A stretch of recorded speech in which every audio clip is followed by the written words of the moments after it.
नमस्कार मेरे प्यारे बच्चों, स्वागत करती हूँ एक बार फिर से अपने channel learn Hindi with Gurmeet ma'am. तो बच्चों, आज आपका इंतज़ार अब ख़त्म हुआ, क्योंकि इरावती की सीरीज़ में ही आज मैं आपके सामने तीसरा चैप्टर, तीसरा पाठ लेकर उपस्थित हूँ अपने R3 वाले बच्चों के लिए। तो बच्चों, तीसरा पाठ है नद्याः। इकारांत स्त्रीलिंग का शब्द है ये, और ये प्रथमा विभक्ति बहुवचन में दिया गया है, जिसका अर्थ है नदियाँ। तो बच्चों, यहाँ पर हम नदियों के महत्व के बारे में, नदियों के पानी का क्या क्या प्रयोग हम करते हैं और नदियाँ कहाँ से निकलती हैं, उसके बारे में पूरी जानकारी इस पाठ से लेने वाले हैं। तो शुरू करते हैं पाठ नद्यः। तो सबसे पहले बच्चों, पाठ का संक्षिप्त विवरण ऊपर दिया है, देख लेते हैं। भारत एक नदी प्रधान देश है।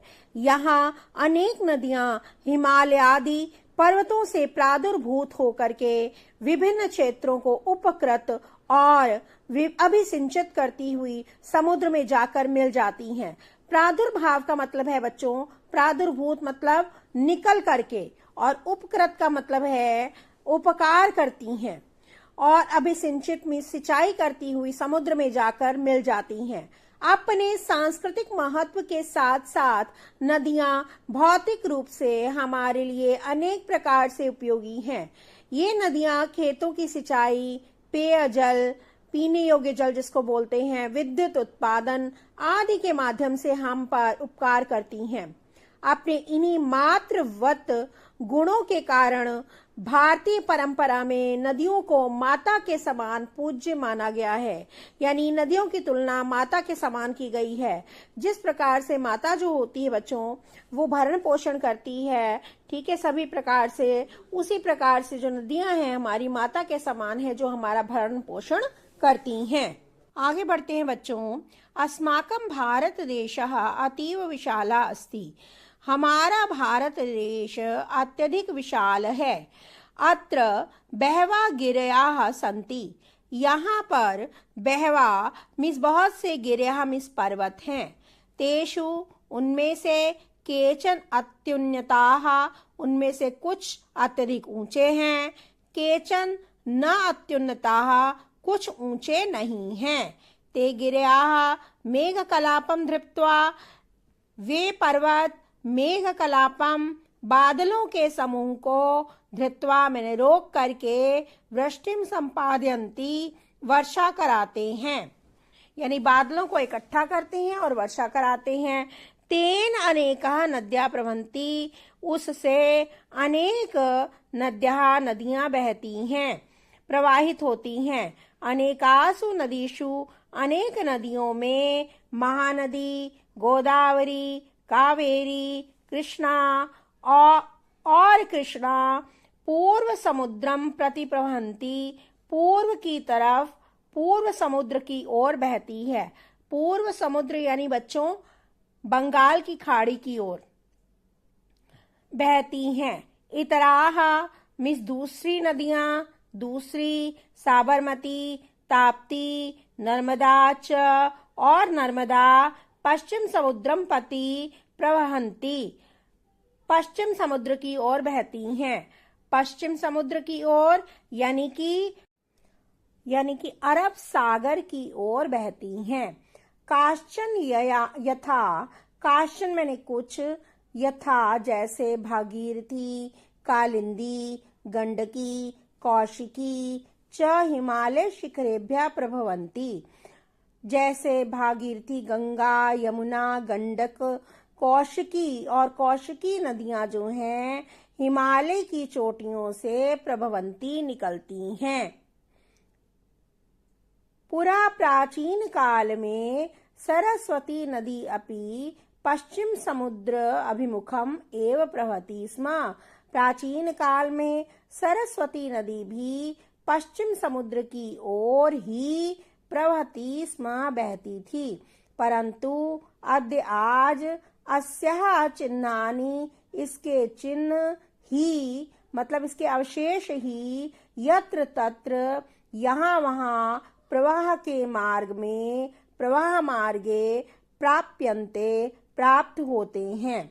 अन्यासाम नदीनाम, अन्य नदियों में, मध्य, अन्य नदियों के बीच में, वितस्ता, वितस्ता मतलब झेलम, ठीक है। वितस्ता जो है प्राचीन नाम है, झेलम उसका जो है आधुनिक नाम जो है, तो वितस्ता को ही झेलम कहते हैं बच्चों।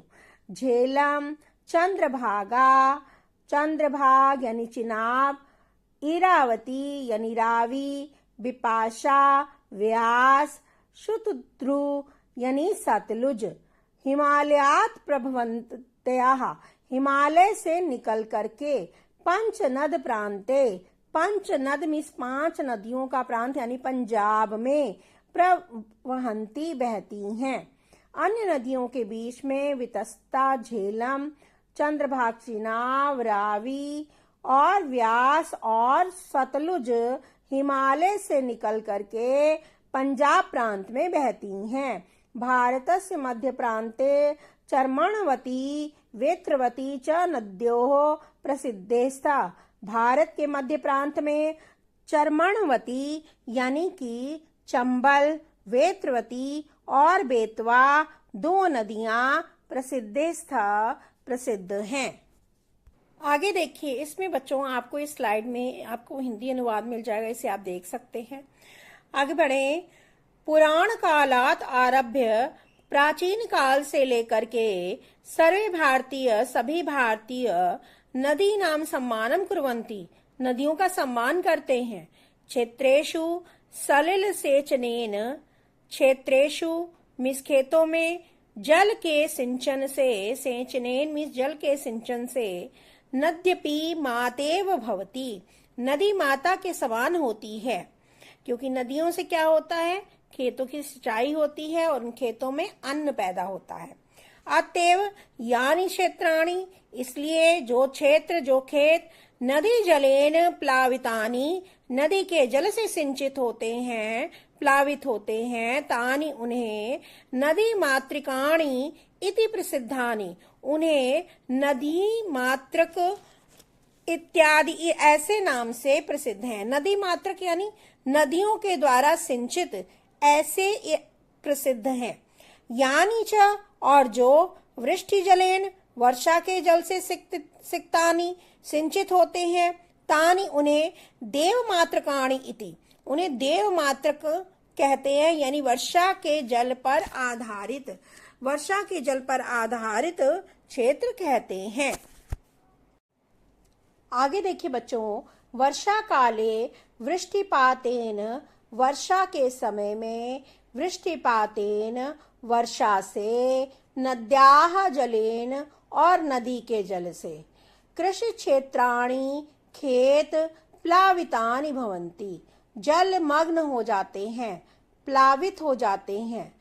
कृषकाः कृषि कार्यं कृत्वा, किसान कृषि कार्य कृत्वा करके, अन्नोत्पादनम कुर्वन्ति, अन्न को उत्पादन करते हैं या अन्न का उत्पादन करते हैं, अन्न उत्पन्न करते हैं।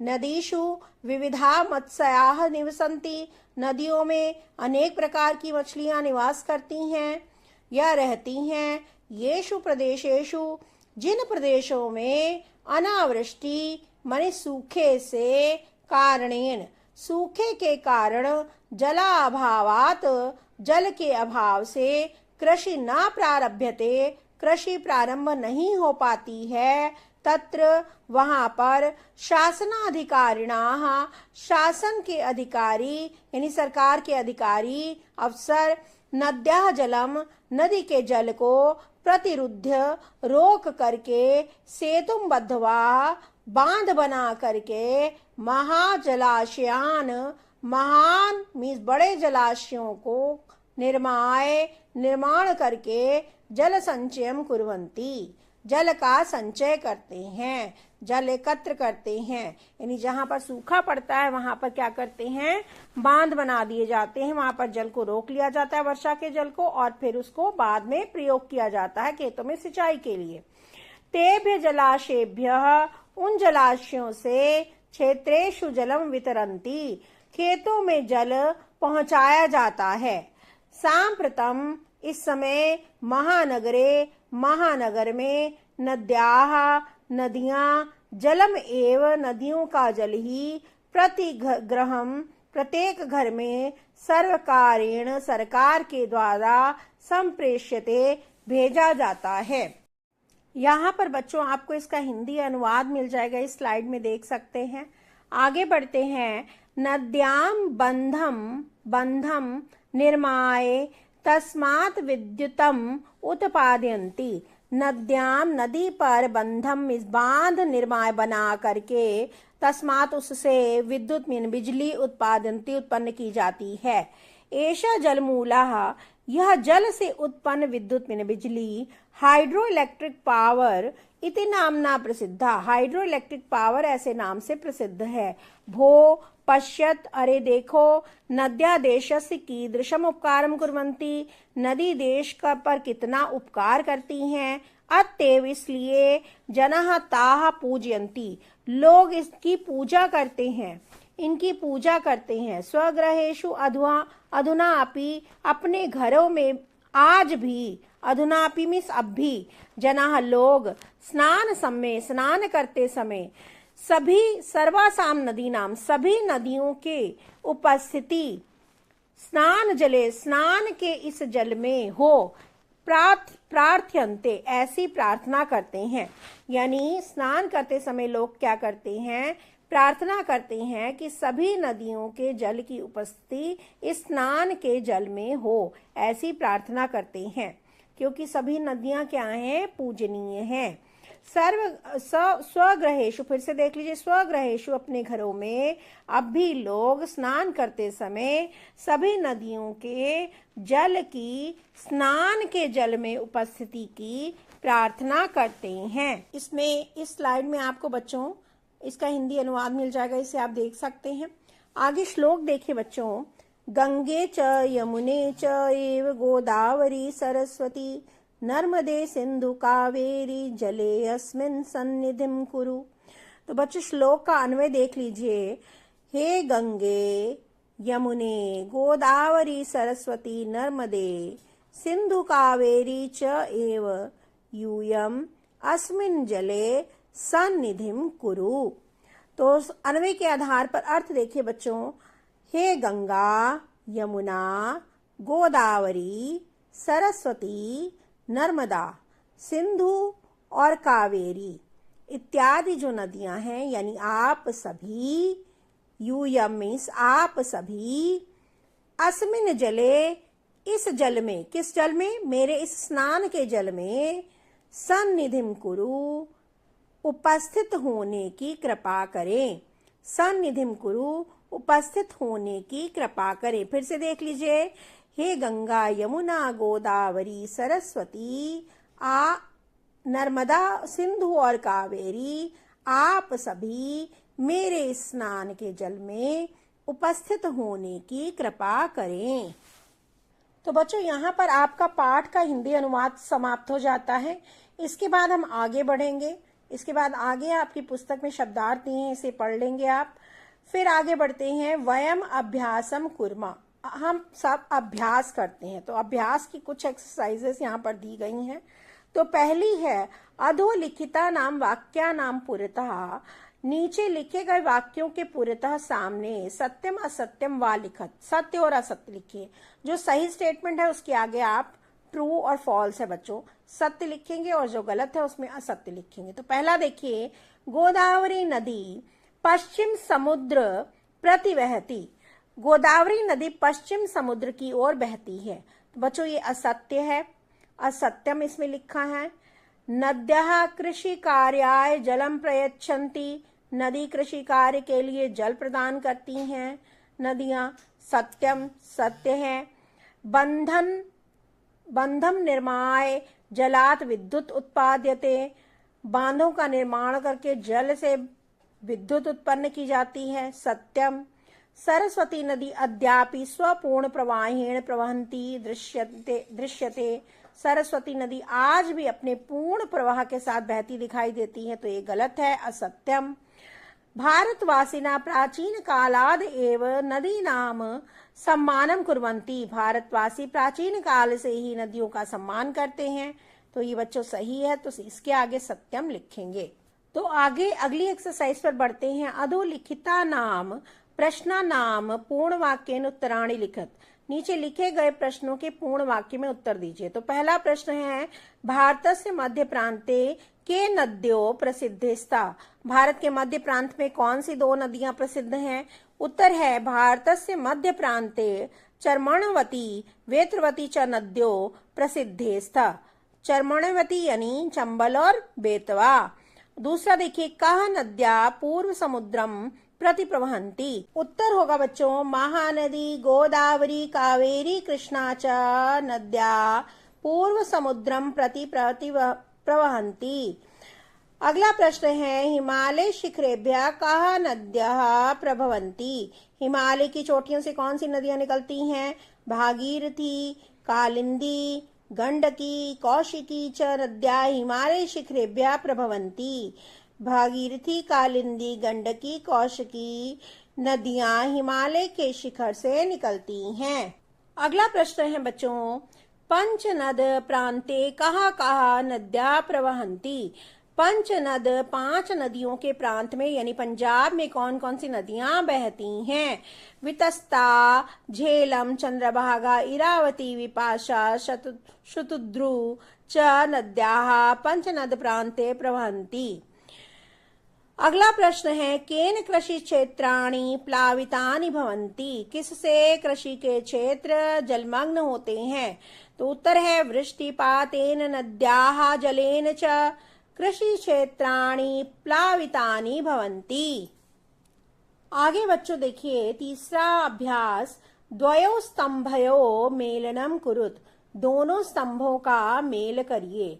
तो यहाँ पर 2 चीजें दी गई हैं, स्तंभ क स्तंभ ख में। देखिए बच्चों, पहला है कृषि।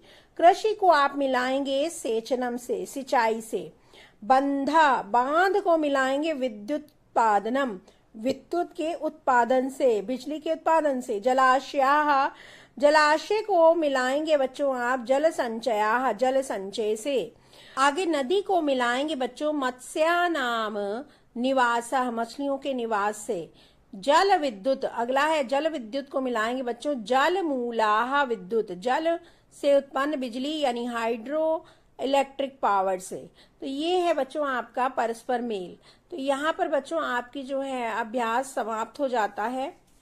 तो बच्चों पाठ से संबंधित कोई भी प्रश्न हो तो आप कमेंट बॉक्स में कमेंट करके पूछ सकते हैं। और अगर आपको मेरी वीडियोस अच्छी लगती हैं, आपको अपनी परीक्षा में सहायता मिलती है इन वीडियोस से, तो आप चैनल को सब्सक्राइब कर लें, वीडियो को लाइक करें और अधिक से अधिक अपने मित्रों के साथ शेयर करें। इसी के साथ बच्चों मैं आपसे विदा लेती हूँ। अगले वीडियो में मैं आपसे फिर मिलूंगी। तब तक के लिए धन्यवाद।